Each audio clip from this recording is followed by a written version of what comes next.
this small movie called Rye Lane, which is the new independent rom com that just came out of Great Britain, guys. It's not necessarily from the United States, so it doesn't come out of the Hollywood productions, but Yes, it's it just very easy to access right now. It is streaming on Hulu. So for those that have Hulu accounts, go check it out because I have to say, Connor, this was a really solid time. It's really yes, short this too. was a fantastic film. I first heard about it thanks to the Oscar Expert and Brother Bro, which go subscribe to them. I watch them pretty religiously at this point, and they heavily praised the film when they saw it premiere at Sundance. And I think Brother Bro himself like even gave it a 10 out of 10 because it he just felt like so positive about the experience and felt like he was back in love with the art of making movies. And I kind of felt the same way. This is one of the best romantic comedies in years, probably of all time. I'll be completely honest. Wow, This, that's if that's I really feel bold, like, dude. That's a bold yeah, take. and easily a highlight to come out of Sundance so far this year. Because this, like, my God, what a debut from Rain Allen Miller this was. I Such I a have to say confident the fisheye feature. lens visual aesthetic that this movie pulls off is exquisite to look at. The colors pop. It is, I don't know if he yeah. used anamorphic lenses, but if I had to bet money on it, he definitely did cuz these colors look Rain Allen Miller is a awesome in she, it. by the way. Oh, it is a she. Okay. I didn't know Yeah. that, but this is a great debut on her end. What Yes. else can I say? I mean, the acting. My god, I don't know who These these two, performers are. yeah, They're awesome. Vivian Opara and David Johnson are both just really fun and really charming and super likable as both these characters that have really good chemistry. And they don't, the thing I love about this film is not just that it's like obviously pretty stylish. It takes a lot of cues from Edgar Wright's work. There's a lot of like vivid use of editing and colors and musical choices that are fantastic, might I add. There's a great score to this picture by Quez, a musician I'm not too familiar with. It's very bouncy, like lo-fi sounding, and it definitely It sets goes with the the tone of the tone. film because a lot of these characters are in the art world. The movie actually opens up on an art gallery with a bunch of pictures of mouths, like the insides of people's mouths. And Yeah, it's really exaggerated the pink colors, but and then it later gets on, you into it's the movie. yeah, and then later on, getting even quirkier, the art pieces being shown are photographs of asses. Yeah, and the main story, like, if we're gonna be honest with you, is not super complicated. The Yeah, conflicts in this story are super down to earth, but if somebody likes romance stories like the Before trilogies, even more recent but like a films little like more comedic. Shithouse, right? Shithouse by Cooper Raiff is a Yeah, very but down to here, earth, you know, yeah, guy meets girl, and then they have a relationship during the course of the film. but So one that like doesn't feel super cliched or super manipulative like a lot of romantic comedies have been. And this is, I'm gonna say straight up, as much as I do like a lot of films in the genre, like The Apartment, Annie Hall, When Harry Met Sally, this is not a genre that I'm often the biggest fan of. Not because I don't like romance movies, but because it is just most of them are just kind of a compendium of cliches, and I get tired of that very quickly. And this having Brian Lane having subverted a lot of the tropes, although it does occasionally pay homage to them. I mean, hell, Colin Firth even has a cameo as a street vendor. I know. How cool Um, is it that Colin Firth was down to show up probably a day on set and just film yeah, a one scene where his shirt literally says "Love Guactually," which is a joke because he starred in Love Actually. yeah, How yeah, badass of him to do that after winning an Oscar for King's Speech. I yeah. commend him. Although like the film did, I don't know if it is a smaller movie, but it had like a little bit of studio backing because it was a Fox Searchlight production. It was also getting funding from the BBC and the BFI, which, by the way, thank you for supporting this film. So they were able to like get like a character, an actor with some clout alongside a bunch of relative unknowns, which honestly, it doesn't feel too terribly distracting. I even like didn't really notice the cameo at first. I have to say too, these side characters and these supporting actors are fantastic in this film. Yeah. Very memorable. I actually thought the movie was a little slow in the beginning until it gets into a scene where he essentially goes on a third wheeling date with somebody that just broke up with him, and the new boyfriend for his ex-girlfriend Yeah. is so funny, dude. Holy Yeah. crap. He is not the smartest tool in the place where they keep tools, but my god, like Jesus, He dude, ain't he the was sharpest funny. tool in the shed. No, but like That's seriously, going on I really TikTok. liked too. Like they even met some other side characters that are in like different clubs, different art world, sex. Like I thought this was a fantastic picture. It was. It's just like honestly, I I feel kind of bad that this movie is coming out just on Hulu and not on either a bigger streamer or better yet even in theaters because I would have loved to Dude, see this in hot theaters take. This because would have done okay in theaters in the it United States. I maybe It's the although only like thing holding it back is like there are not many famous actors in it, no. but I think the quality is definitely good enough for theater release. Yeah, and I just like feel like it was a missed opportunity for Searchlight under Disney to put it out on just kind of dump it quietly onto Hulu instead of giving it a bigger release, maybe on a bigger streamer even. Because this would And have been a feast for the so eyes in the big screen because that fisheye lens mixed with yeah, the and because of saturated the colors. yeah, this and plus it's really just like if there's one film that we're going to discuss today that's kind of just an easy watch, an easy recommend, it would be Rylane because it's first of all it's only 82 minutes, so it's a short and fast paced Guys, an hour film, and 20 of your time. That's a quick and breeze. the thing is it's not too short. It at least earns its shorter runtime by like keeping everything going and also having a fairly straightforward story, although like how it's about that becomes really what Yeah, fascinates me and the about this film and why it's so characters, like, they remarkable. feel real. And I have to say, if you have trouble hearing British accents, you might want the subtitles on. Because in Yes, the beginning, I had to really I'm accustom my ears crying. to it. Because it was There's going, a lot of they people. speak really Everybody fast, too, talks like this. and Everybody talks quick. like this too. They talk like they're on Love Island, UK. Oh, I got a text. Yeah, so guys, definitely go watch it if you're into rom-coms. Let's pivot to our next non-spoiler review, and I just want to warn the audience just so they know what's going on. This is going to be our non-spoiler review for Air, and then right after that, we're going Evil Dead deep dive, spoiler, Yes. non-spoiler, and Hail then to the king, baby. we're going to rank the Evil Dead franchise at the end of the episode. So, right now though is time to talk about Air, which is the new Ben Affleck directed picture. Leading man in this movie is Matt Damon, his buddy from Boston, as we say. Buddy from Yeah. Boston. What'd you think, How do you like Connor? them apples? How do you like them apples? I thought it was quite good. I also got to see this. I got to see this on the big screen actually the same day as Mario, which made for an interesting double feature. I end Yeah. up liking this. I surprisingly end up liking this just a little more than Mario, if I'm being honest. No Could disrespect to be an Jack age thing. Black. It could be No that you're disrespect. of age. Yeah. No disrespect to Jack Black and Peaches. Peaches, peaches, peaches, peaches, peaches. But back to Air, have you seen Ben Affleck's other films, Yes, Connor? I've seen Argo, which won the Academy Award in 2012. I enjoyed that picture, but I didn't think it should have won, especially in a year that it was up against Django and Amour, especially.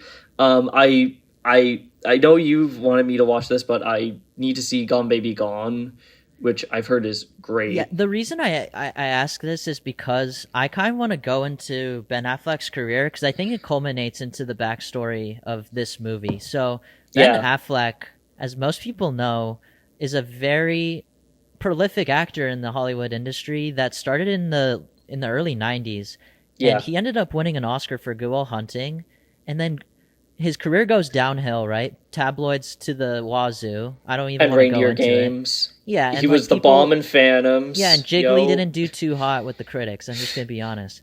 Turkey But Time, gobble after gobble. that, he directs a movie called Gone Baby Gone that takes place in Boston, and Mm. his brother Casey leads the film. And my God, he showed that he might even be stronger behind the camera than in front of it. Connor, I'm Yeah, not gonna lie. He makes he's a Gone solid Baby Gone, director. then follows that up with The Town a relatively by the numbers bank robbery movie with fantastic performances, and then his third movie, Argo, wins Best wins the Picture. Oscar. He goes from Jiggly to winning Best Picture at the Oscars. That has to be commended, Connor, I have to say. Applesauce, bitch. So after that, he makes like a not so well received movie called Live by Night, and then it kind of Yeah, goes off the wayside. And then he follows that up after, might I add, marrying Jennifer Lopez after a 20-year split. He follows that up with Air, and Connor, I have to say, Ben Affleck is maturing as we can see in yeah. front of us. This is a really by the numbers and well directed movie about the rise of the shoe company Nike, and the main rise being they're trying to sign a star athlete in college known as Michael Jordan, who everyone knows now is like a huge, he's arguably one of the greatest, if not the greatest basketball player of all The time. goat. In this movie, Nike doesn't know that yet, but they have a feeling on their hands that if they sign this guy, they might go from the number 3 athletic company to the number 1 powerhouse that it is today. Yeah, and it shows Phil Knight and the other Nike higher ups. Phil Knight being played by Ben Affleck here with those amazing shades. Even he's a bit hesitant to sign Nike, not to sign Nike, but to sign onto the Air Jordans, and it this is something that I find in common with a lot of films like this about entrepreneurship and sports, especially. It's basically about Hollywood filmmaking. Let's face it. There's These some young reflections of it for sure. idealistic, I think this there's young, it has to be yeah, noted though, he went to Michael Jordan and literally said to him, "Do you want this movie getting made?"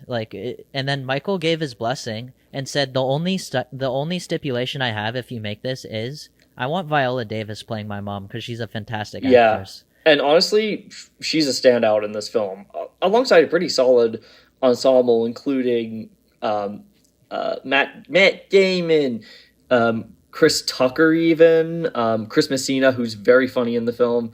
For me, and also Matthew Marr, a very good, very underrated character actor who has been in several films like Funny Pages and Lady Bird and Gone Baby Gone and some Yeah, of Mr. Affleck's other Maher films. was He actually shows up in in. it.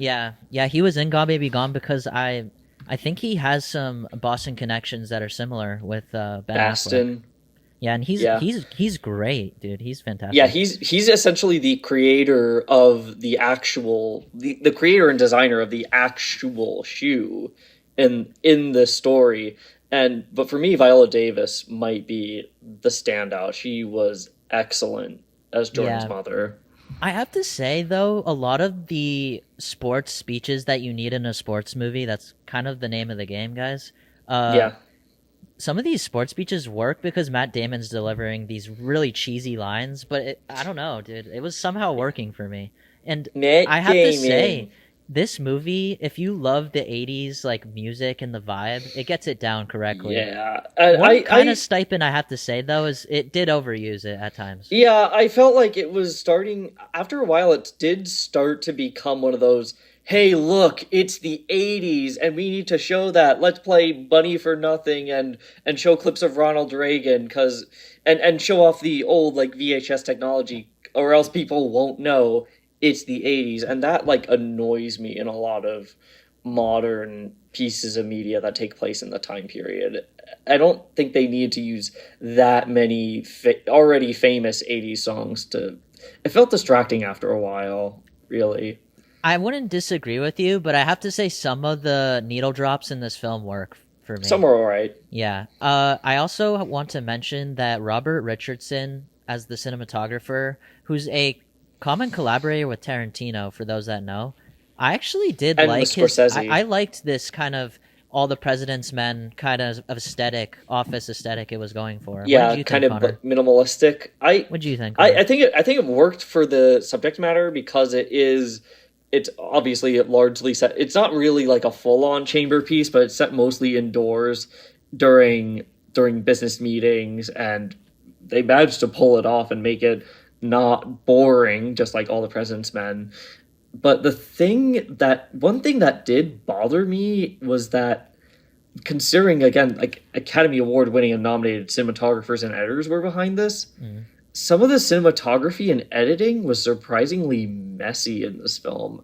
I can't really pinpoint exactly why, but it almost felt like there wasn't good enough coverage of each scene, because there's one moment where Matt Damon is in a bar, I think talking with Jason Bateman, and it goes from, it's pretty much, most of it is like a static, like shot reverse shot scene with basic coverage, and then it cuts to a random handheld shot that goes into a crash zoom on one of their faces, and I was like, wait, what happened here? Yeah, I didn't Was notice. this an off I day? didn't notice those little editing choices that I don't you're know. It saying, felt, but I don't know. It sometimes felt like a little jarring in a way that I don't think was intentional. Like almost as if they didn't have a. It's almost as if they didn't have a really good take for that scene. could be, But could be. then again, I think one thing that I actually did see in behind the scenes was that there was, they used a special camera for some scenes in this film where someone would operate the camera and like move it around, but then Rob Richardson would have this like this wireless stand and then turn the camera around, so it looked kind of interesting. But I feel like, judging by like some of the choices that we mentioned, I don't know if that quite paid off. Yeah, I have to say though, Technical for the most nitpicks. part, for me, my big standout was an excellent directing job from Affleck's part.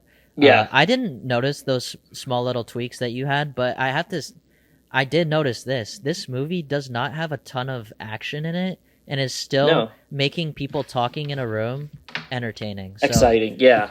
and it's about making a shoe, dude. It's tough to pull Yeah. off. Yeah, how can you like make this movie that's literally about a shoe company and a little pro Nike to a fault, arguably, but it manages to make, again, like the creation of the shoe surprisingly kind of riveting, but not in a way that feels obnoxious like an Adam McKay movie, where it just like suddenly has sudden fourth wall breaks and editing and freeze frames and text on screen. It doesn't like go too far with to Yeah. try to too hard to make this entertaining. Yeah, if you're into sports history, just go to this movie because it was made for 90 million and it got a theater release. So, I don't know Yeah, if that's going to make money back, but if you I like don't. these movies, definitely go check it out. Yeah, I hate to say I don't think so, because if I recall correctly, part of the reason it was so, well, it was so expensive because Ben Affleck, Matt Damon, this stacked cast, and also, if I recall correctly, this film was supposed to be a straight to streaming movie, but it tested well enough for Amazon, typically a streamer, to give the film a theatrical release. And but the problem is it cost 90 million and it came out the same weekend as Mario. So it's not getting a bad turnout in It's terms trying of its ticket best sales, with but some it's really tough competition considering I Mario is about to surpass 1 billion worldwide, this guys. this film, might I add, is, and because of that, because of the $90 million budget, I think the film has only made 70 million to date. This film is not actually doing too great at the box office, surprisingly. Yeah, but I don't know if it will, I think it's still 90 there, million. guys. You can still go see it. Yeah. That's the key. So, if you want to go Yeah. see that movie, definitely go check out Air. Uh Yeah, it's Shall 90. we go? Do you Yeah. want to do any more about Air, Connor? A little bit, a little like conclusion to my like sort of rant about the $90 million budget, because I think it was partly, I don't know if it was that, I don't know if marketing was added on to the 90 million, or if 90 million also includes the marketing. So that makes me a little worried for Air's performance, because it is a solid enough movie that I think should honestly be doing okay. But I digress. Go see it, go support it. It's quite a good film.